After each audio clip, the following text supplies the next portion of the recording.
is completely old.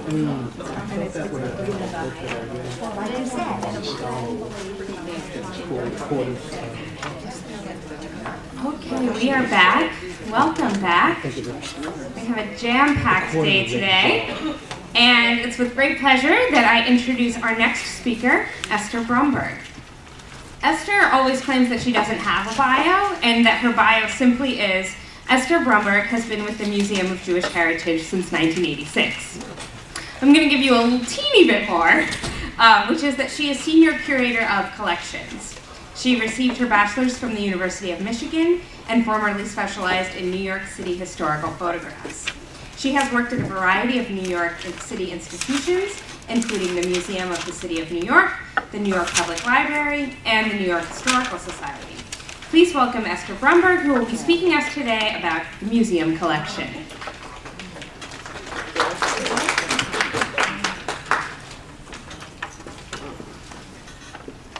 Can you hear this? No, Be lower? yeah. You like the platform. Phone book. There you go. Yeah. How's that? Yeah, okay. So what Beth didn't say is that I don't like to give presentations, and I hear that you're a group with a lot of questions. So interrupt me at any time as often as possible.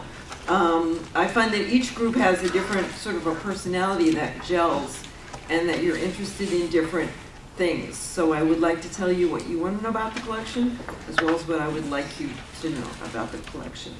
So the first really important point that I like to make is that a lot of people think of the exhibition in the core building as the collection. That is not the collection. That's maybe 700 objects drawn from the collection. They're not synonymous. It's a rotating exhibition. The framework stays the same, but the objects within it are constantly changing, very slowly. But we've been collecting since 1986, and we continue to grow our collection. We've been collecting since 1986, but in 1990, we merged with another institution called the Center for Holocaust Studies. They were based in Brooklyn. And has Bonnie already spoken with you? Bonnie Yes. Burwich? Yes. Okay, so Bonnie had worked at the Center for Holocaust Studies, and she came to us with that collection in 1990. So, in fact, our collection really goes back to 1974, even though we were not existing. We opened it to the public, of course, in 1997. So we had a very long prehistory, and that's why I could be here from 1986, even though people say there was no museum then. There was. There's just no public face of it. There was no building. There was no exhibition. Is there a question already? No. Okay. The early days were very difficult. Now things are a lot easier for collecting. We didn't have anything to show for ourselves, but a lot of hopes and dreams and enthusiasm, and people were not always willing to donate their family artifacts to a hope and a dream. But now we're here, and so we continue to collect from visitors, from previous donors, from the cousins of donors, from the next door neighbors of donors, from gallery educators, from staff's parents, and so on. So our collection is a little different from many other Jewish museums. You've all been uptown to the Jewish Museum? Yes. Mm-hmm. Okay. So they're an art museum now. They do art and archaeology, and we do not. We do not collect art. The only art that we accept here and exhibit are pieces that were done in occupied Europe during the Holocaust. If things aren't artistic, they won't collect them at all. So we're sort of complementary in that sense, collections.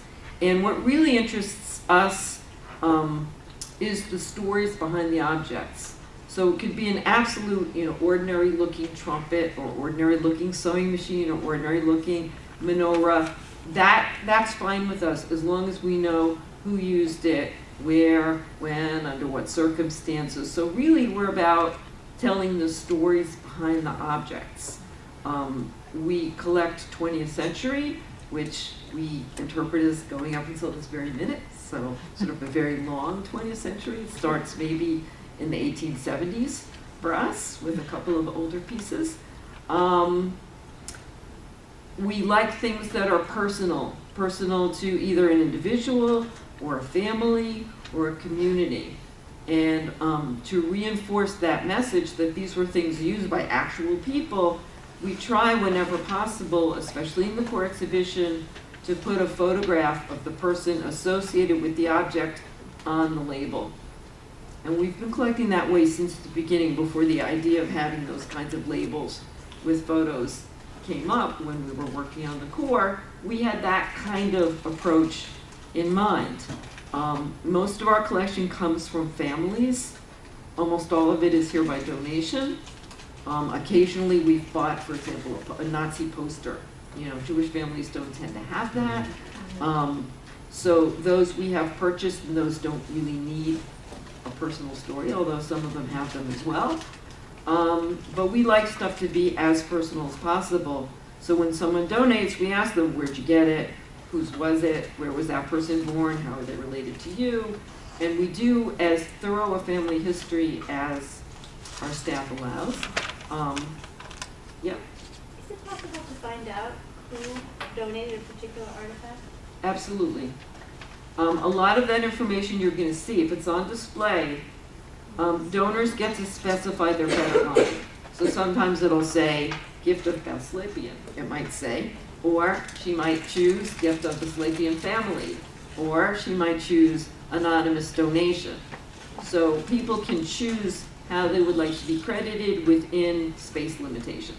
You know, we have a maximum number of characters that will fit on our labels. Things that are purchased are generally not credited. That doesn't say museum purchase on the label, unless it's a funded purchase. So if we something at auction that we really love, and we say, hey Beth, you know, what are you doing with your paycheck this week? She may say, oh, you know, there's nothing I like better than to buy you a Nazi poster. For example, she could choose to have her name there or not. So that would be a funded purchase. And some foundations have funded a couple of purchases for us over the years. Some of them want to be credited, and one of them doesn't. Says anonymous donation. You can always ask. Yep. Do you have a wish list? We sort of do.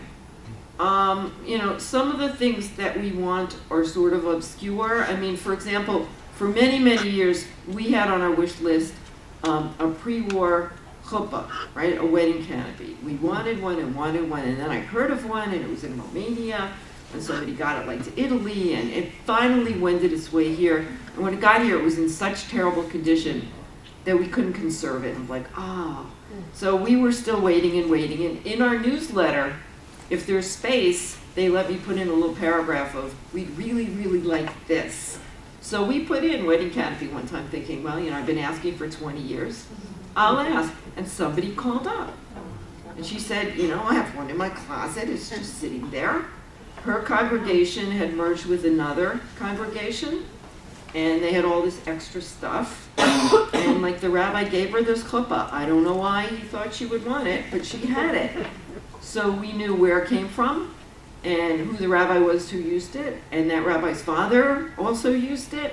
And we got a picture of the rabbi. So that was like a dream come true. And it will be going up soon. So look for it. The chuppah that's on exhibit now also is an interesting thing. It's not ours. It's here on loan from the descendants of a different rabbi in New Jersey.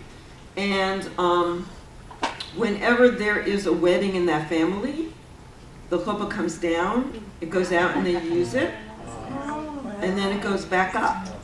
So this is what we call in our department a living artifact. And we love that. As a matter of fact, one time I was talking to some gal and one was like, oh, I was at the wedding. It was like in Great Neck. And she had been there. It's like, oh, I know that. It was really very satisfying.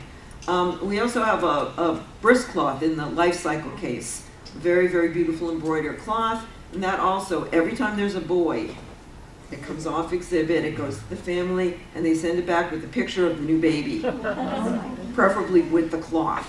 So there are some things like that that come in and out. There's a Megillah, a scroll of Esther on the second floor in Living the Shadow of Death, and that goes out every year for Purim to be read, because that was, again, it's been here on loan since, oh man, maybe the late 80s, early 90s, or maybe in the 90s, before we opened. It's been here a really long time, and every year it's read.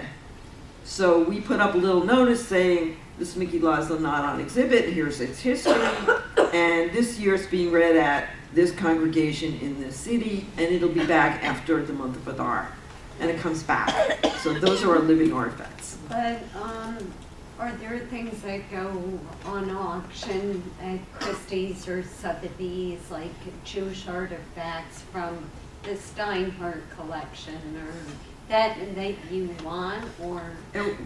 There were some of those things we were hoping he would donate, and he did not. There were things that he didn't put up, and he is thinking about whether he'll donate them, and I'm hoping that he will. One of the things I've learned in this job is patience, which is not one of my better characteristics. I have very little patience. I learned to say in Hebrew, everyone's salut. You know. Some of the things that we would like, we do. We wait 10 years, we wait 20 years. You know, there was one person who emailed me a long, long time ago, you know, I had this artifact, and I don't know, maybe you'd be interested. It's like, I'm interested, I'm really interested. It's like, well, we'll think about it. You know, 3 years later, do you remember me? It's like, we're still more and more interested. I think it took 8 years. But it came. It came. So unfortunately, some of these people, while I'm waiting, die. And then their executors say, you know, I don't know what this document is. I found it. It's like, aha. And I have my notes back to 1986 on people who have called to discuss artifacts. And even if they say, no, I don't want to give it, I'm thinking maybe someday. And so I go back down to the basement and pull out my notes. Because without the notes, some of these things are just scraps of paper. With the notes, it's like, oh, this is a code word for this. You know, you have to understand who is this person writing to, back and forth. Yeah. How do you authenticate things? You know, like, and have you ever had somebody give you something that they say it is and it's not? Yes, we have many times. So who, yeah. Usually we get the things from the family. So if you say, this is my uniform from Dachau, then we're pretty good that this is your, you know, we go through your whole history, when did you get there? Sometimes people forget. Some of these people knew maybe 20 years ago, and by now they've forgotten a little bit. But some of them in the earlier days did a testimony, either from us, because we were doing them, or the Center for Holocaust Studies, which was taping from 1974 to 1990. So that was, people's memories might have been clearer in the 70s. We sometimes have other people come in and look. We were given an album for one of the DP camps, and we found other people from the same DP camp who came in and looked. It's like, I recognize this is my sister, this is my cousin, to do it that way. Some things you can't authenticate. And we are very leery of taking things. Like, I bought it at a flea market. I couldn't bear to see it lying there. It was a yellow star. You know, it hurt my feelings that it was out on this table. So some of those yellow stars are actual yellow stars. Some of those yellow stars are like props from Schindler's List, right? I mean, they made billions of them, right? For that movie alone, there's been other movies. So some of them are not, I mean, they weren't made to deceive, other than this is TV or a movie, I'm gonna make it look good. But then they go into circulation, you know, somebody took it off the set. So you gotta be careful. A lot of the stuff that comes out of flea markets in Poland, we found to be not authentic. There's someone who did a series of drawings and then they traced them. You know, it's not hard to get paper from the 40s, so we were offered 2 identical sets of drawings. It's like, no. Or people have offered ghetto money that's the wrong size and the wrong color. So it's just like a really sloppy forgery. Or somebody offered us a uniform, and it said there was a little label in the back, Sanforized. It's like there was no Sanforization before 1945. This one's out. A lot of people have offered us pink triangles, right, for homosexuals. Every single one has researched that we've been offered fake. They're all red ones from political prisoners that were bleached. Because they're rare. We don't have one. But people are, you know, somebody offers a pink one, a purple one for Jehovah's. All the most obscure ones, it's like, you know, it's probably not going to be right. So we do our best to make sure that things are as accurate as we can. We write everything down, everything. We have massive paper files. Yep. Where do you keep the other objects that are not on display? Some are in this building and some are at a secure, secret location. But if you tell me, you'll have to kill me, right? We won't tell you, and you're not a signer to get in. Yeah. If one of the signers took you, you could go there, blindfold you. No, it's they're safe. Homeland. Yeah, Right. they're not here, but they're fine. Everything's fine. We have a registrar who I don't know if she's talked to you, but she takes care of the physical and legal care of the objects. Yep. Excuse me, I actually donated one of the artifacts a number of years ago. It was a duffel bag Mm-hmm. of my father's that said, "Hey, Bear, Berlin, New York." Right, with the beer and the bear and the changing the spelling. Yeah. Yeah. Yeah, and a photograph, one of the original photographs of my mother and father and a child survivor after. Right. And that was on exhibit in City of Refuge? Yeah. That duffel bag? Yeah. That was a lovely piece. It was. I just heard from Jason today. Oh, really? Yeah, Jason worked here at that time. That was his exhibit that he It curated. was very, yeah, that was very A special. lot of these artifacts you can see online. It's collection.mjhnyc.org. And slowly, we're putting everything up. So you're not going to find massive information. You'll find the title, the date, the language, the place. Could you repeat that, please? Collection Yes. dot Yeah. MJHNYC.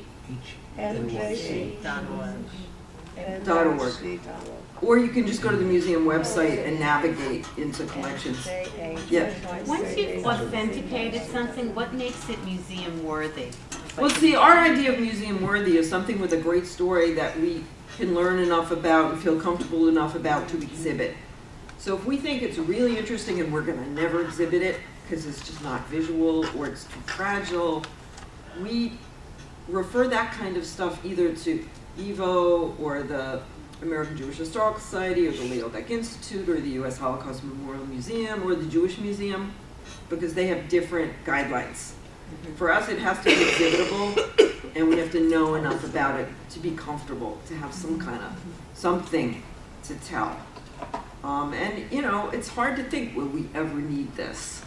You know, so there's no board committee or anybody big who decides this. The curatorial staff sits down and is like, what do you think about this?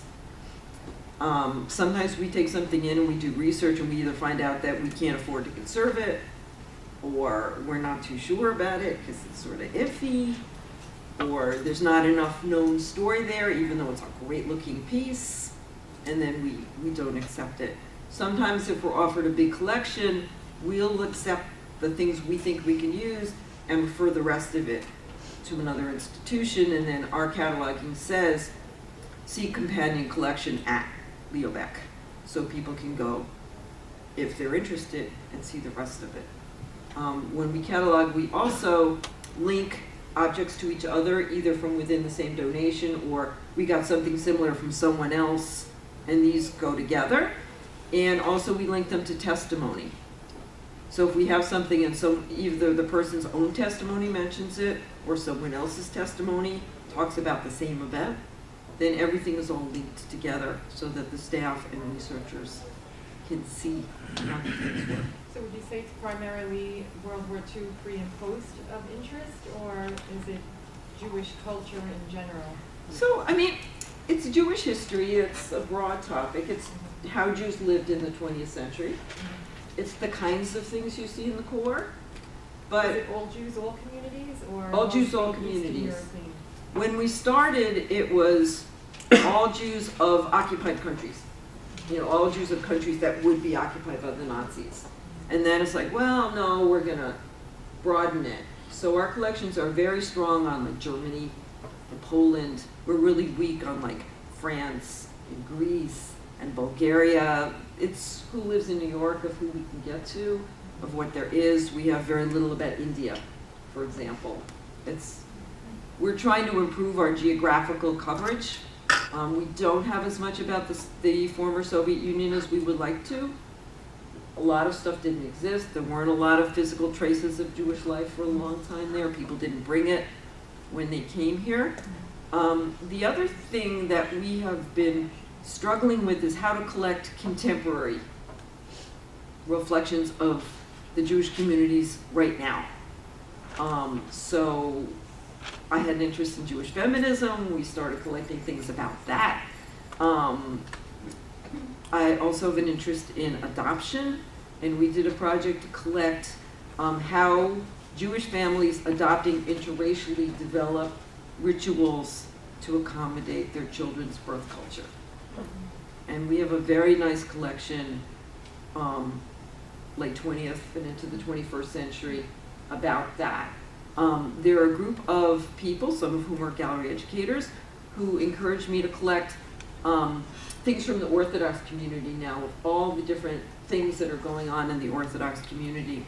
So they collect in their neighborhoods. I encourage you to keep an eye out in your neighborhoods, wherever you may live or travel.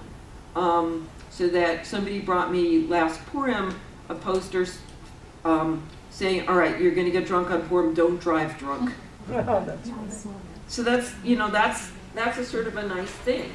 And film showings for women. Chol Hamoed Sukkot, so men won't be there, it's okay, the rabbi approved this film, you can come see it, it's very kosher. Things like that, just to show all of the different activities that are going on. And whenever we come up with a new theme of this, I send out an email to my collectors. It's like, okay, but then it's also back and forth. What are the issues you're seeing in Queens? What are the issues you're seeing in Brooklyn? When my daughter was in daycare, every day I would look at the table at Anshe Chesed on the Upper West Side. What was the literature out on the table? Because there could be something really good. So we're also struggling with that because there's so much going on that we could collect forever, but we don't have, unfortunately, the resources to do that. But if you take a breath, you could think of more questions. Let's see what else we need to do. How often do you borrow from other museums? When we do special exhibitions, we borrow quite often. Emma Lazarus, our Emma Lazarus show is primarily loans. The core exhibition, we are borrowing less and less, which is great. In 1997, when we opened and our collection was not as strong as it is now, we had to borrow a lot. We borrowed from the Jewish Museum in Prague, we borrowed from the Jewish Theological Seminary, we borrowed from a lot of institutions. It's very expensive to borrow. There's insurance costs, there's shipping costs, they're gonna have restrictions.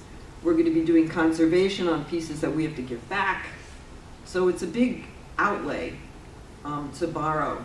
But we have been able to fill many of the gaps in our collection, and now we do it sparingly. You'll see on labels, if it says collection of or courtesy of, it's probably gonna be a loan.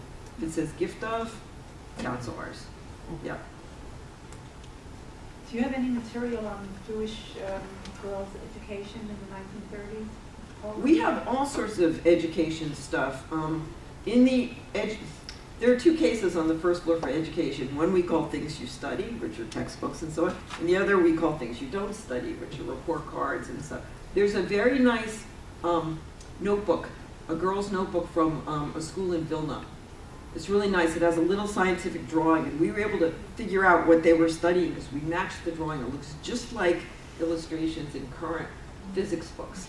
Yes, or chemistry, whatever she was studying. We turn the pages on these books, so you can always keep an eye out. I forget what we turned today. Somebody was out flipping pages for reasons of conservation, that the same page shouldn't be exposed to light for a long time. We go down and turn the pages, so you'll see. We have some posters advertising schools, both for girls, co-ed schools, boys schools, mostly in the interwar period, but some a little bit earlier. Any of you is welcome to make an appointment, come upstairs if you have a specific question about a place, a subject, and see.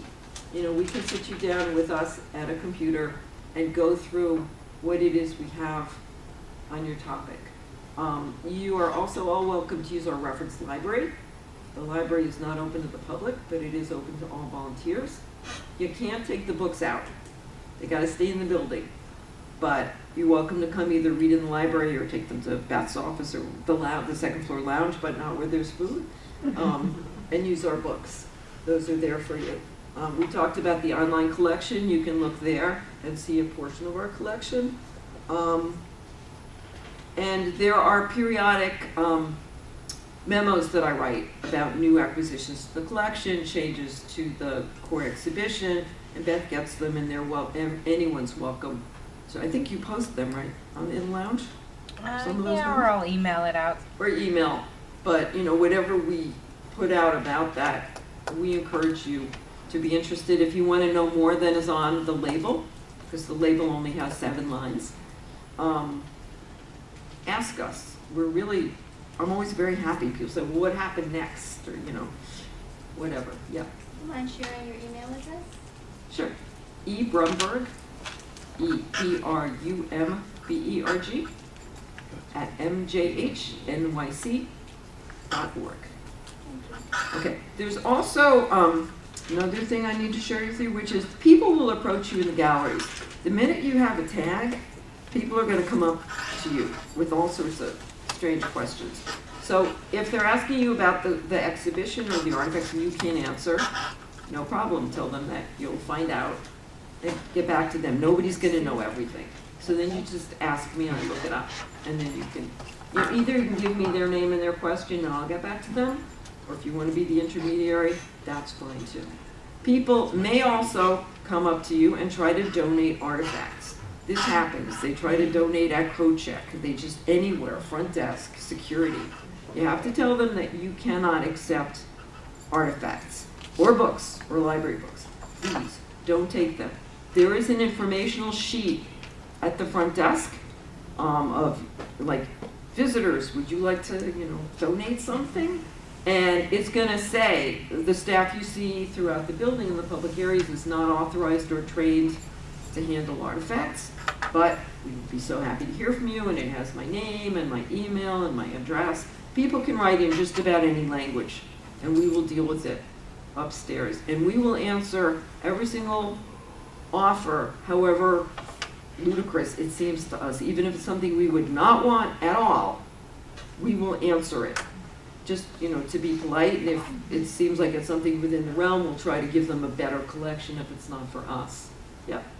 I'm sorry, one more time, if somebody wants to contact you about a donation, did you say it's okay to give your email or not? Or just Yeah, say- no, give them the sheet, if you Oh, can, at the that- front okay. desk, which Okay. has my email on it. Okay, That's fine. thank you. That's fine. Yeah, my email's on the website. It's really easy to find me. Yeah, but I don't want you, hundreds of emails that. You know what? They're interesting. We've gotten fabulous artifacts through just cold emails of just like, really, you're offering this?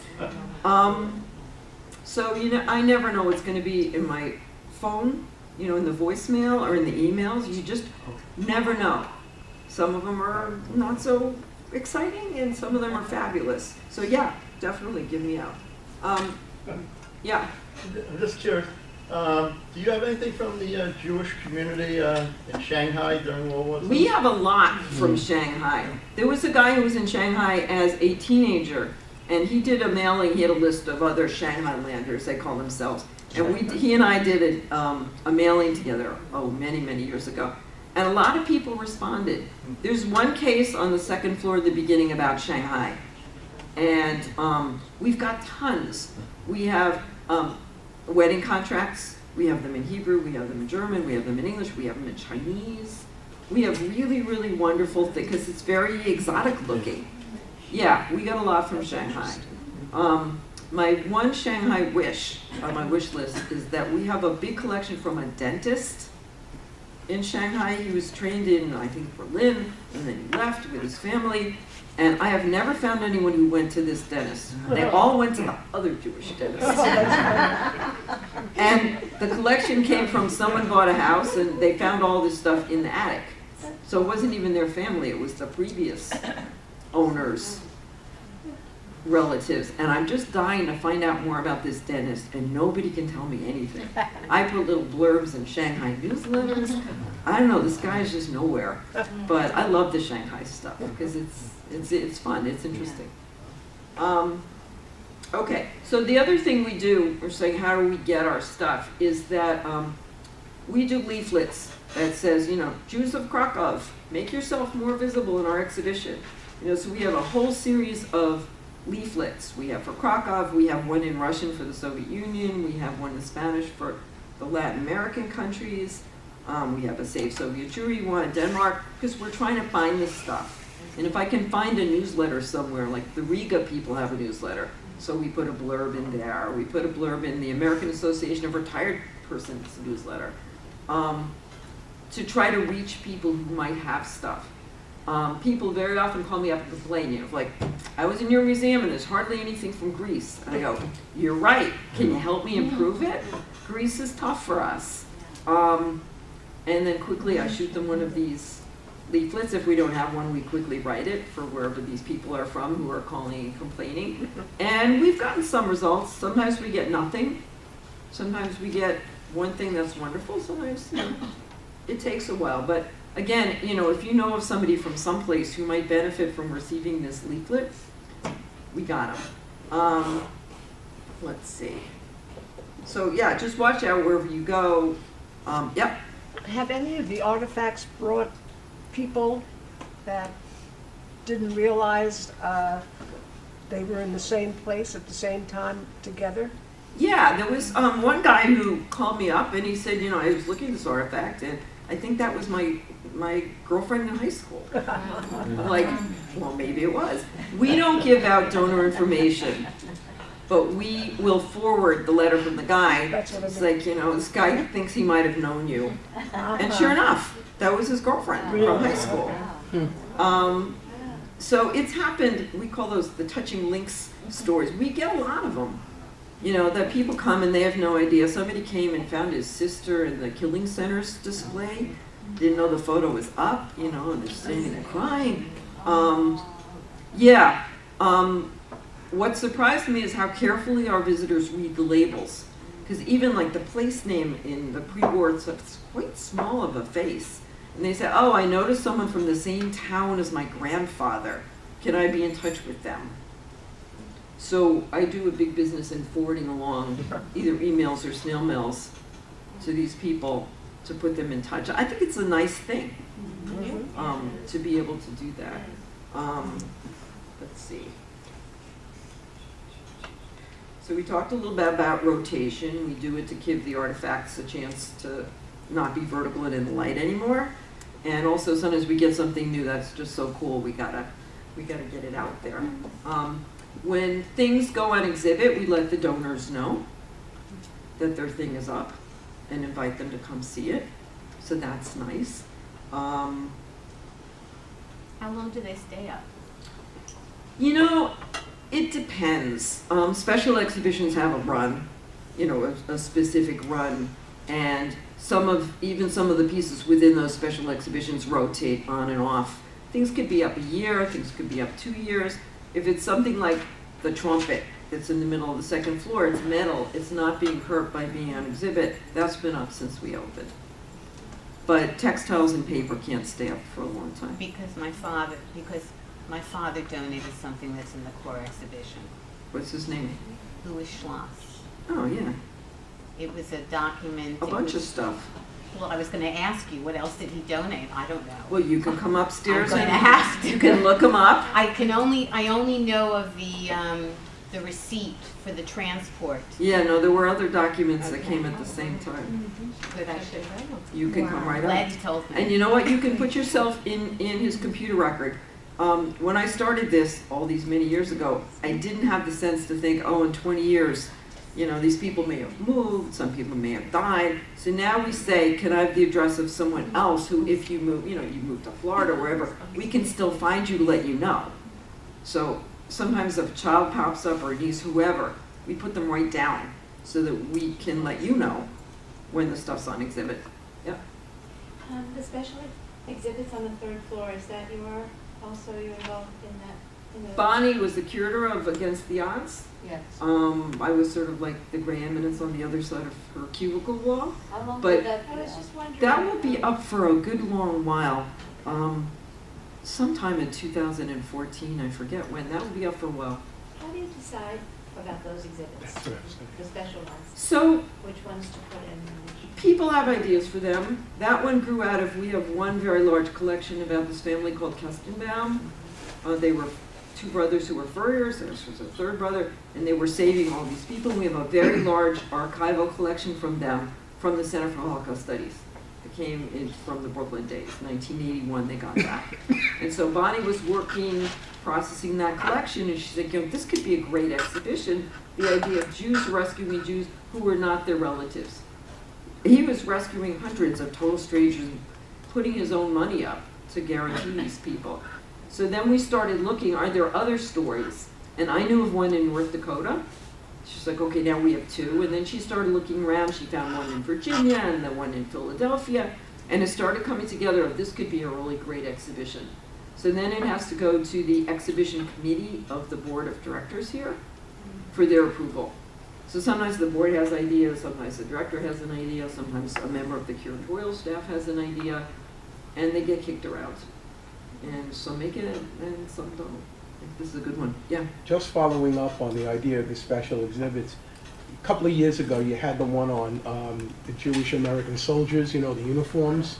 You know, that was Hours to fight incredible. for. Yep. What happens to something like that once it leaves here, or is Okay, it go so online that- elsewhere, or does it come That was back? never meant to travel. That was a really Oh. large exhibition. It's unbelievable. However, it went to Houston, it went to Really? Baltimore, it went to Chicago, it was in Skokie also, it was in California. It was all over the place. So then it has to be recurated to be able to travel. And registrarial staff has to go with it to help install the artifact. It's a big deal. We had another exhibit called Beyond Swastika and Jim Crow, which is still traveling. It's about German Jewish refugee professors who taught in black colleges in the South. Really interesting exhibition. And that one's been traveling a lot. We had one called Sosua about the Dominican Republic, and we hoped that would travel, and it did not. It's expensive for the, well, for us to do it, for the institutions who are accepting it have to pay some of the costs, and that one didn't travel. Is We it also take in traveling exhibitions from other places. is that one in storage now? I mean, No, that was disassembled. just totally broken up, the uniform? That was broken up. I know. That one frustrated me. That was our first bilingual, it was English-Spanish exhibition. I thought that one was, Huh? that was before you? That was, I thought it was a charming exhibition. The letters. Yeah. I don't know if this is under your purview or not, but how do you get people to, organizations or companies to sponsor exhibits? Because I saw like at the end of Against the Law, you had a big list of, You gotta talk to the development department. Thankfully, that's something, I don't ask for money. I used to ask for like your grandmother's wedding dress, but I don't ask for funding, so I don't know how to do that. Yeah. Do you have anything about the artists that came to this country that went out to the Hamptons and Hollywood and were adopted between the sets there? Do you have anything on that? Not really. There is one of the Hollywood types whose name I am forgetting because I'm standing in front of the microphone, is in Against the Odds. Because he was doing stuff from Hollywood to bring people over. But, There was a whole group that settled in the Hamptons before they were. Right, the what they are Springs. now. Mhm. Right, yeah. no, because, again, because we don't do things about art, especially. I mean, they were refugees. Right. But we know we have nothing on that. Okay. Beth, am I leaving anything out? Oh, sounds good to me. Do Still we have about have 5 till- minutes. Do we have till Yeah. 3? Yeah. Okay. I'll just check and see if there's anything else. Can you describe the process of preservation and conserving them?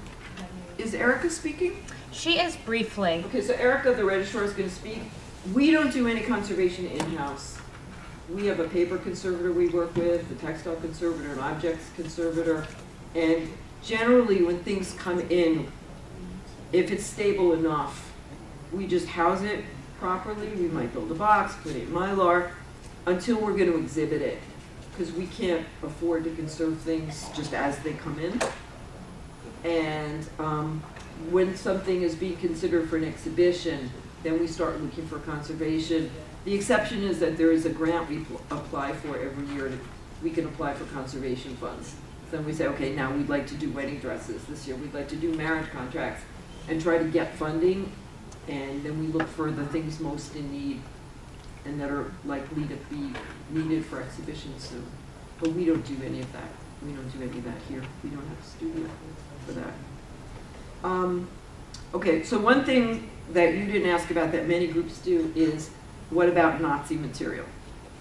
So we have a specific policy about that. As you go through the exhibition, you'll see that there's one room devoted to, well, there's one room about the rise of the Nazis, right, Weimar and the Nazis coming to power, and then right around the corner is the racism room, right, what the Nazi ideology is. And anything that we need, or we think we need for those two spaces, treat it like anything else, put it in the collection, catalog it, you know, it's given a number, it's tracked.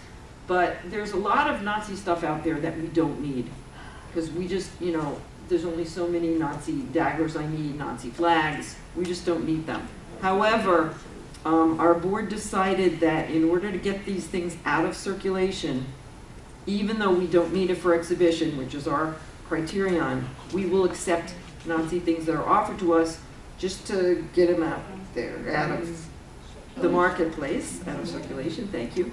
And we tell the donor, it's like, well, you know, I don't think we're gonna ever use this, and I'm not gonna catalog it, and your name is not gonna be associated with it as the donor, but we will keep it safe. And if another museum that we deem worthy comes and says, you know, I really need a Nazi dagger because I'm doing this exhibition, it will go to them. And donors are very happy with that. And we've accepted a lot of material that way. What's interesting is I say to people, you know, you could burn this flag, you could burn these Nazi postcards, it's yours. You know, all the GIs brought them home, they all brought souvenirs like this. There's tons of it out there still. And most people will not do that. They say, I can't destroy it, it's historical. Which is funny, because, you know, on the other hand, they're saying, you know, this is really evil, and could you come, you know, my father died, and I found this in his duffel bag, could you come get it out of my house now? And I have to go get it from them. It's funny. So on the one hand, they're grossed out. On the other hand, they don't want it to be destroyed. They want me to take care of it, you know. And many staff, when they first come, and you got to go like measure. You know, it's funny to be touching those kinds of things, but that's our Nazi policy. We will take it. I don't want to leave you with such a down note. Somebody have a more. It's actually not so bad. No? Get it out of circulation. No, I mean, it's a good thing. You know, it's fine. I'm good with this policy. Come on, yeah. Do you tend to accept documents, you know, government documents, responses to individuals who were denied entrance, for example, to this country, and then, you know? We want to have a representative sampling, so not every single one, but we're about to put up a letter from Australia, from the government of Tasmania, saying, no, you can't come to a doctor, no, you can't come here, away with you. Right now we have up, I think, the one from Ireland saying, no, you can't come here either, away with you. Documents are hard to exhibit because they don't look like much. No one's going to be drawn. On the other hand, against the odds is almost entirely documents. And people stand there and look at them because the stories are very compelling and the research was done very nicely. So yeah, we have documents and it's case by case. Yeah. What do you have in the way of like love letters between camps? We have love letters. We do. We have them even like not from the camps, from somebody in Brooklyn writing to the boyfriend once at the Catskills in Yiddish. Very sweet little postcards. We just yesterday there was a Jewish guy in Majdanek, and he had a non-Jewish wife who was, I think she was in Lublin. She was not in a camp, and he managed to smuggle out to her a little heart made out of scrap metal. It just came yesterday evening, just before I went to the volunteer recognition dinner. This package arrived on my desk, and I recognized the name of the sender because I talked to him on the phone, and I'm like, wow. And a little teeny tiny letter that he had written her on, like cigarette paper in Polish. I don't know what it says yet, it just came. Didn't take advantage. I had a Polish translator last night. I hadn't even seen it yet. Yeah, this stuff is very personal, and it's still out there. I thought there wouldn't be any by now. It would all be thrown out, or Yad Vashem, or the family can't give it up. But I think a lot of families understand that in order to use these things to teach, they gotta put it somewhere public. It also, you know, like protects them more than in your house where you could have a pipe burst or whatever. Some people don't know that and things get destroyed and then they're sad. Also, their children and their grandchildren, their great-grandchildren can come and visit the stuff, which we have happen, even down to great-grandchildren already. So, you know, you could be shluchim, you could be emissaries for the collections department.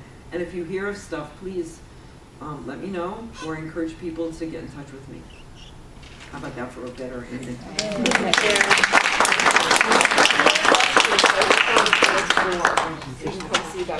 Thank you.